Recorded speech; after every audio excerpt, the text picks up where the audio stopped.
नमस्कार, डेली 24 भारत देख रहे हैं आप। मैं हूं आपके साथ अनीता शर्मा और शुरुआत करते हैं उत्तर प्रदेश की बड़ी खबरों से। यूपी में बीजेपी के नए प्रदेश अध्यक्ष के लिए पंकज चौधरी ने आज नामांकन कर दिया और अब अध्यक्ष पद के लिए उनका नाम करीब करीब तय माना जा रहा है। और इस दौरान सीएम योगी और डिप्टी सीएम जो है केशव प्रसाद मौर्य ने प्रस्ताव बनाया है और ऐसे में प्रस्तावक बने हैं। और बता दें कि बीजेपी प्रदेश अध्यक्ष का नामांकन कल यानी कि 14 दिसंबर को होगा।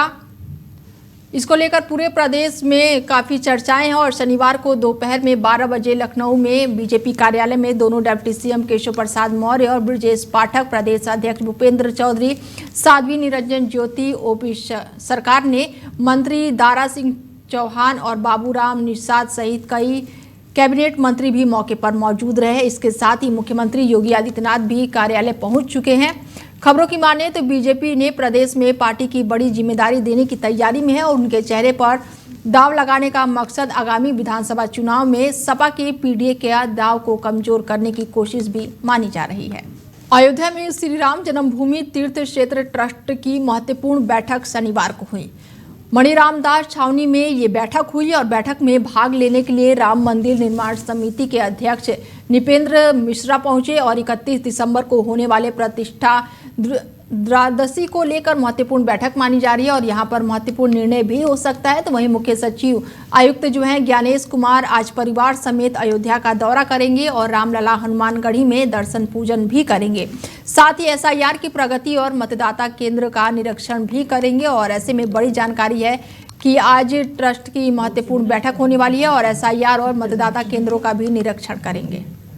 खबर यूपी के संभल से है, जहां पर एक तालाब में शव पड़ा मिला और बता दें कि बारात से अपहरण करके 2 सगे भाइयों की हत्या कर दी गई, जिसके चलते बड़े भाई का शव 3 दिन बाद मिला था और लेकिन छोटे भाई का शव शुक्रवार को 17 दिन बाद तालाब से गली और सड़ी अवस्था में बरामद हुआ। वहीं हत्या का आरोप मौसेरे भाई पर लगा है, जो अभी भी पुलिस की गिरफ्त से बाहर बताया जा रहा है। बड़ी जानकारी आपको दे दें कि संभल से मामला है, जहां पर तालाब में शव मिला है और दोनों सगे भाइयों की बारात के बाद से हत्या कर दी गई और मौसेरे भाई पर हत्या का आरोप लगा है। तो वहीं पुलिस की गिरफ्त से फिलहाल आरोपी बाहर बताया जा रहा है। तो वहीं पुलिस अब पूरे मामले की जाँच पड़ताल में जुटी हुई है।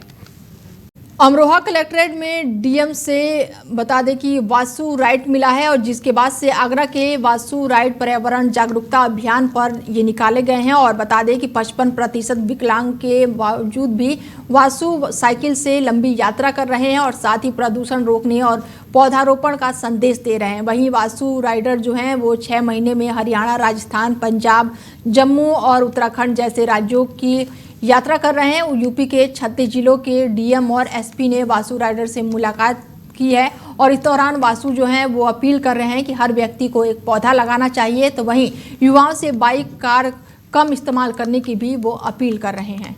मैं पर्यावरण प्रदूषण के लिए संदेश दे रहा हूँ कि आजकल के युवा छोटी छोटी सी दूरी के लिए वाहनों का प्रयोग करते हैं।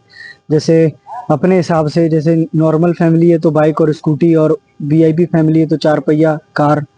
उनके लिए संदेश दे रहा हूँ कि आज हमें छोटी छोटी सी दूरी के लिए वाहनों का प्रयोग नहीं करना चाहिए।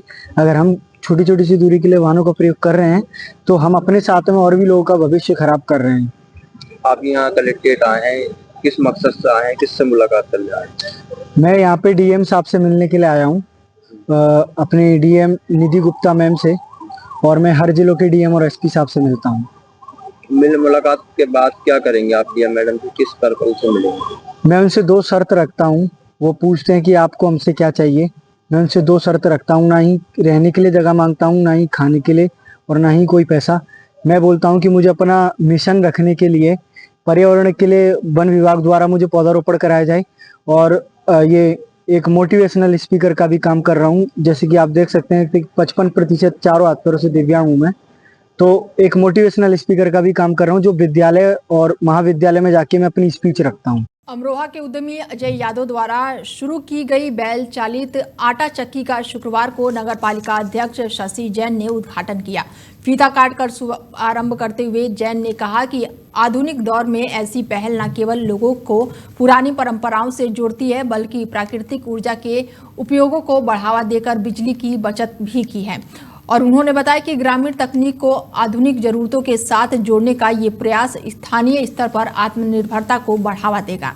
आयोजन में मौजूदा लोगों ने इसे अनोखी पहल की काफी सराहना की है। अमरोहा में ये इस परंपरा को शुरू किया गया है और बैल चालित आटा चक्की का शुभारंभ हुआ है।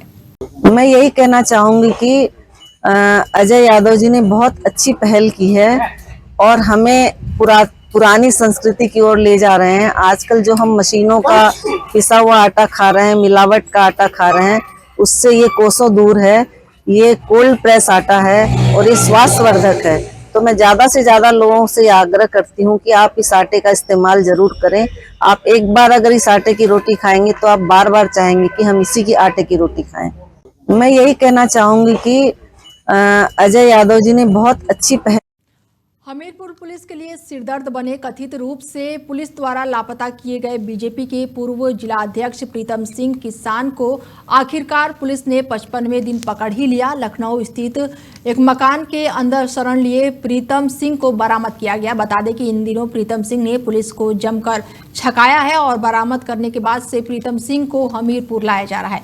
कयास लगाए जा रहे हैं कि अब पुलिस उनके विरुद्ध वैधानिक कार्रवाई भी करेगी। और दरअसल 18 अक्टूबर को बीजेपी के पूर्व जिला अध्यक्ष प्रीतम सिंह के पेट्रोल पंप पर हुए विवाद के बाद से पुलिस उन्हें उठाकर थाने ले गई थी और दूसरे दिन ही उनके बेटे को सुपुर्द कर दिया गया था। इसके साथ ही लाइसेंसी रिवॉल्वर भी उनके सौंप दी गई है, लेकिन प्रीतम सिंह ने इसे अपना अपमान बताते हुए पुलिस को सबक सिखाने के लिए खुद को लापता होने की ऐसी कहानी गढ़ी कि पुलिस उसमें उलझ कर रह गई। पुलिस को प्रीतम सिंह के लापता होने की खबर तब हुई जब हाईकोर्ट ने इनके भाई ने बंदी प्रत्यक्षीकरण याचिका दाखिल की, जिसके बाद से कोर्ट ने प्रीतम सिंह को पेश करने का आदेश भी दे दिया। जानकारी आपको दे दें कि पुलिस को चकमा देकर फरार हुए थे और ऐसे में पुलिस अब लगातार जांच पड़ताल कर रही है। हमीरपुर से खबर है और 55 दिन के बाद आखिरकार आरोपी पकड़ा गया है। बलिया के पर्यटन और सांस्कृतिक मंत्री जयवीर सिंह ने राष्ट्रीय स्कूली कुश्ती खेल प्रतियोगिता के समापन समारोह का समापन करने के बाद से मीडिया से बातचीत की। बातचीत के दौरान उन्होंने सपा पर जमकर निशाना साधा और कहा कि यूपी की जनता को जब तक जंगल राज याद रहेगा, अखिलेश यादव की सरकार बनने वाली नहीं है।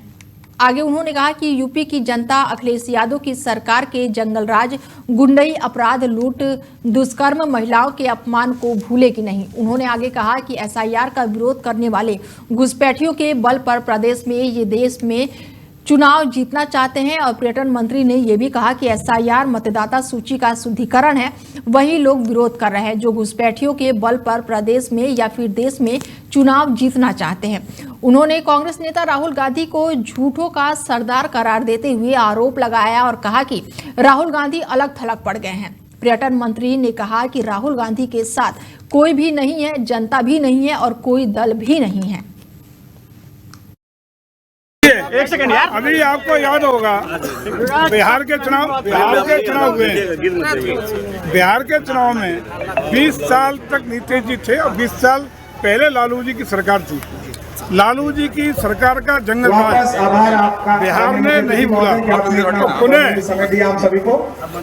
विकास के नाम पर, बिहार की तरक्की के नाम पर हमारे बहुमत से सत्ता देने का काम किया। इस कार्यक्रम में लेकर आए उत्तर प्रदेश में 10 साल पूरे होंगे, चुनाव होगा तब उत्तर प्रदेश की जनता किसी भी कीमत पर अखिलेश जी के 12 से 17 के बीच के जंगल राज, गुंडई, अपराध, लूट, बलात्कार, महिलाओं के अपमान को भूलेगा नहीं। निश्चित रूप से जब तक एक पीढ़ी जी के 12 से 17 के बीच का ये जंगल राज याद रहेगा, तब तक अखिलेश जी की सरकार दोबारा बनने वाली नहीं है। अमेठी जिले में पोस्टर वार से सियासी माहौल जो है वो गर्मा चुका है। बता दें कि सपा नेत्री गुंजन सिंह ने अमेठी कस्बे में बड़े बड़े पोस्टर लगाकर राजनीतिक हलचलें तेज कर दी है। कस्बे में लगे बैनर पोस्टरों में लिखा गया है कि 2027 के सत्ताधीश गरीबों के मसीहा पीडीए के जननायक आ रहे हैं। साथ ही लगाए गए बैनर के जरिए भारतीय जनता पार्टी पर तीखा हमला किया गया है। पोस्टर में बीजेपी को झूठ बोलने वाली पार्टी बताते हुए ये भी लिखा गया कि योगी जी जा रहे हैं। और इसी बीच सपा नेत्री ने कहा कि 2027 में सपा की सरकार बनने पर महिलाओं को सालाना 40,000 रुपए की आर्थिक सहायता दी जाएगी। पोस्टर सामने आने के बाद से जिले में राजनीतिक चर्चाएं अब तेज हो गई हैं। अमेठी में ये पोस्टर लगा है और ऐसे में यूपी में पूरी तरह से माहौल गर्मा गया है। सपा नेत्री गुंजन सिंह ने लगातार राजनीति में अब हलचल बढ़ा दी है और पोस्टर पर बीजेपी पर तीखा तंज कसा है। देखिए, मैंने इसमें बैनर लगाया कि अखिलेश यादव जी 2027 में आ रहे हैं, जो 2027 के सत्ताधीश हैं, और वो आ रहे हैं, और योगी जी 2027 में जा रहे हैं।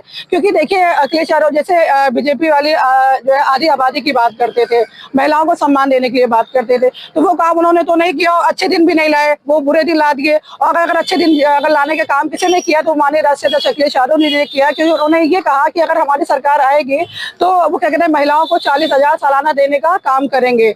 और जैसे एक बीजेपी वालों का स्लोगन था कि सबका विकास सबका साथ, उसमें एक लाइन जोड़ी है सबका सत्यानाश। उन्होंने वही सारी चीजें किया है, क्योंकि आज क्यों देखा जाए तो रोटी कपड़ा मकान स्वास्थ्य शिक्षा से भारतीय जनता पार्टी को कोई भी लेना देना नहीं है। अगर कोई काम करने जा रहा है तो वो माननीय राष्ट्रीय अध्यक्ष अखिलेश यादव जी करने जा रहे हैं। जिस तरह के अन्य प्रांतों में भाजपा की सरकार बना रही है, आप कैसे कह सकती हैं कि 2027 में जो है भाजपा जाएगी? देखिए, भारतीय जनता पार्टी तो बहुत झूठी पार्टी है, वो ईवीएम के सहारे बोलती है, वो ज्ञानेश कुमार के सहारे बोलती है।